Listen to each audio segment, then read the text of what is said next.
Hello students, मैं आप शक्ति वाले आपका स्वागत करता हूं इस वीडियो में, जिसमें हम लोग पाइथागोरस प्रमेय उसके बारे में जानने वाले हैं। ये पाइथागोरस प्रमेय थोड़ा सा जानेंगे। इसका जो प्रूफ है वो आपको त्रिभुज में मिल जाएगा 6 प्रश्नावली में, ठीक है।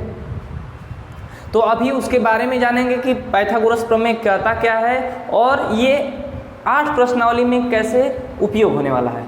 आइए फटाफट से स्टार्ट करेंगे। और स्टार्ट करने से पहले आप अपने दोस्तों के पास ज़रूर शेयर कर दीजिएगा। आप जिस भी ग्रुप में जुड़े हुए हैं वहाँ इस वीडियो को ज़रूर शेयर कर दीजिएगा, ठीक है।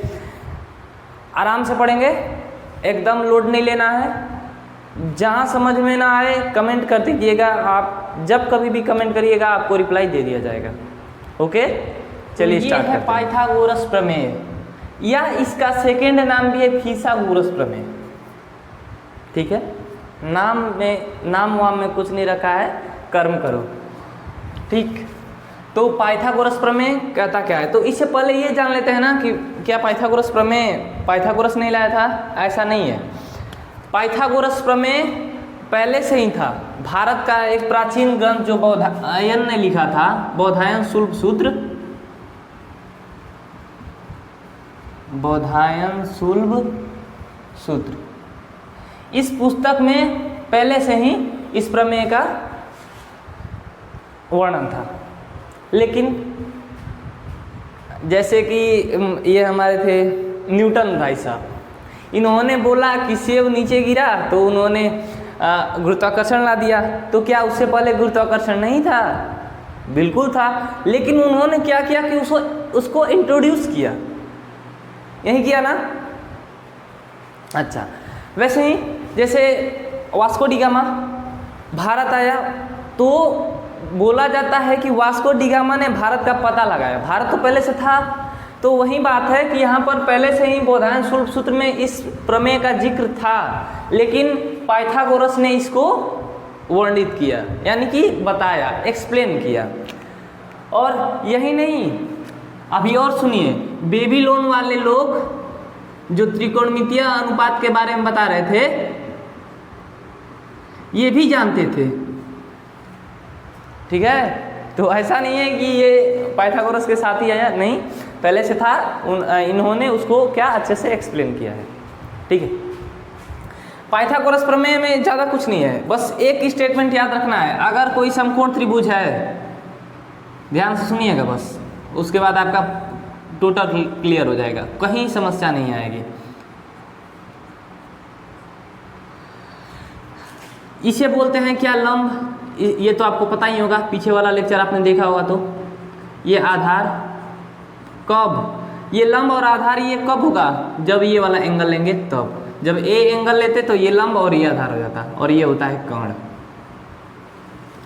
तो पाइथागोरस ने कहा था, पाइथागोरस कहाँ के थे, तो ये पाइथागोरस जो थे यूनान के थे। कहाँ के? यूनान। इन्होंने कहा कि सबसे समकोण त्रिभुज की सबसे बड़ी भुजा का वर्ग, सबसे बड़ी भुजा क्या है? कर्ण। तो कर्ण का वर्ग इन दोनों भुजाओं के वर्गों के योग के बराबर होता है। लंब का स्क्वायर प्लस आधार का स्क्वायर। हमने पिछले लेक्चर में बताया था, जो ट्रिपलेट होते हैं वो इसी पर बनते हैं, ठीक है। उसको भी आज देख लेंगे कैसे बनते हैं। अच्छा, इसको कर्ण को हम AC भी बोल सकते हैं। तो AC का स्क्वायर बराबर लंब AB का स्क्वायर प्लस BC का स्क्वायर। इस फॉर्मूले से हम अगर कोई भी दो भुजा दी रहेगी तो तीसरी भुजा को हम आसानी से निकाल लेंगे, ठीक है। बस इन्होंने इतना ही कहा था। और आप इसको एक और तरीके से इमेजिन कर सकते हो, ये तीनों भुजाओं का वर्ग है ना, तो इसको अगर हम ऐसा कहें, इसका अगर इस डेफिनेशन के अनुसार हम बनाएं तो देखो क्या बनेगा। वर्ग जैसा नहीं बन रहा है क्या? चलो, अपन का क्या, अपन तो बना ही देंगे ना, अपन तो कलाकार हैं। क्या बोलते हो? सही बोला ना। देखो ये वर्ग हो गया ना, ऐसे ही वर्ग बना लो।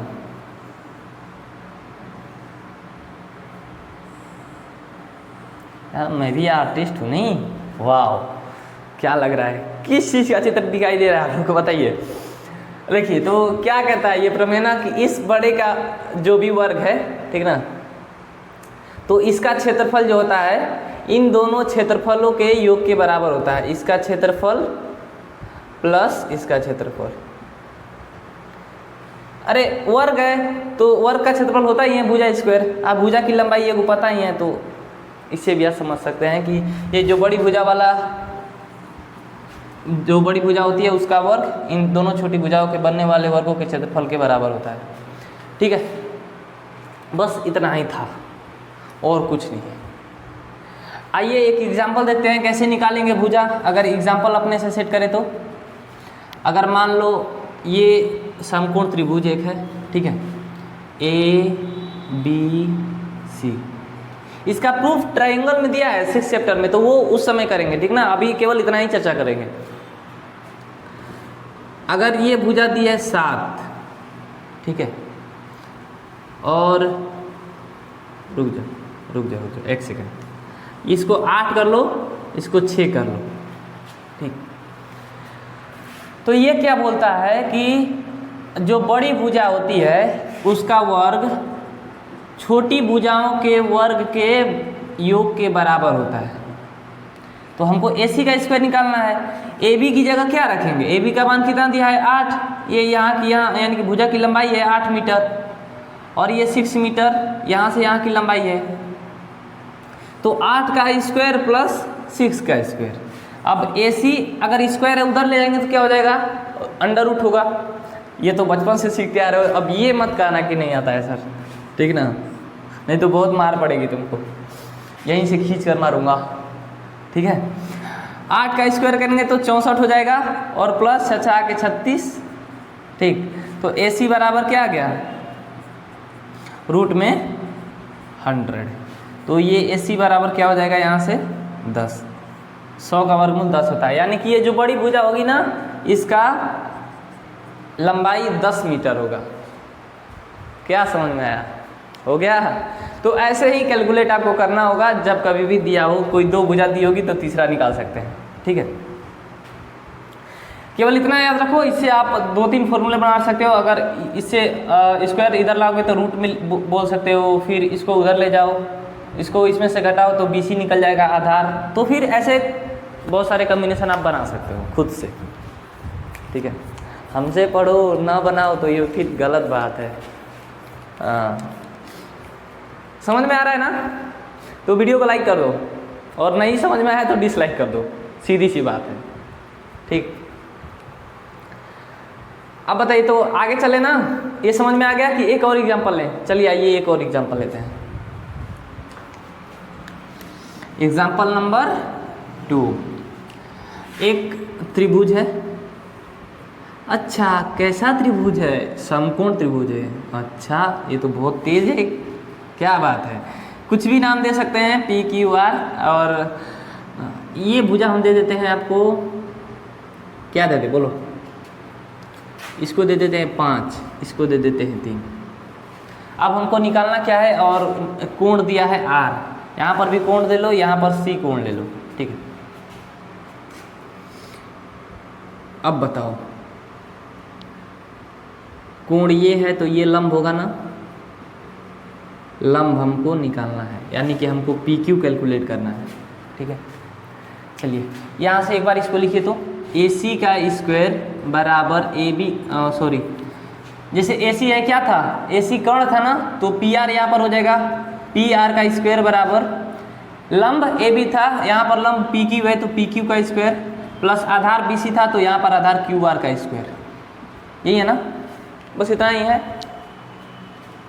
आप देखो PR का मान हमको पता है, हाँ पता है सर, तो यहाँ से रख लेंगे, ठीक।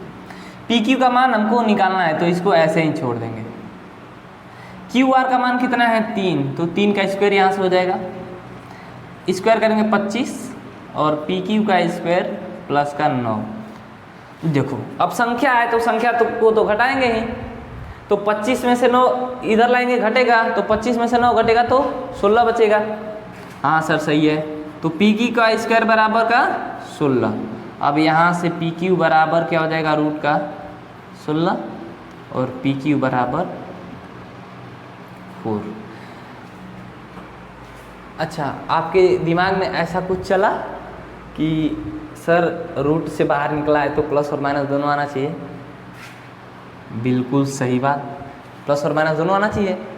लेकिन हमको पता है, एज वी नो, कि दूरी कभी ऋणात्मक नहीं हो सकती है या फिर लंबाई ऋणात्मक नहीं हो सकती है। तो बताओ, ये लंबाई ही ना है, ये लंबाई ही ना है कोई भी, तो ये ऋणात्मक हो सकती है? नहीं ना।